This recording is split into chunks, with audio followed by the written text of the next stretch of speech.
Hi guys, back with me again in this channel. On today's tutorial, I'm going to show you how you can start a chat using email on Google Chat.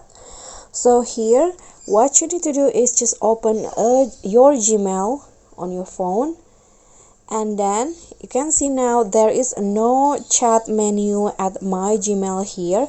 So you need to activate the Google Chat first by clicking on the three lines icon at the top left corner, and then go to the Gmail settings.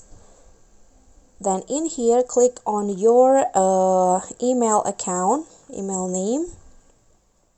Scroll down until you find the general section, and to enable the chat, just click on the checkbox here.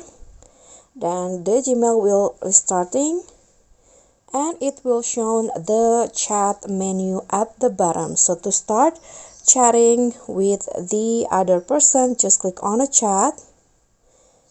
Okay, so in here you can just click on new chat and just find the person that you want to send the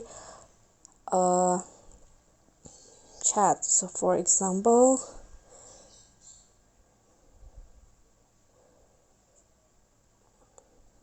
okay,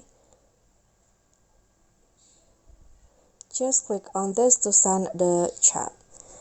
Okay, so that's all for me. Thank you guys so much for watching. Please don't forget to subscribe, click on the thanks, like, and also comment if you have any questions. Bye.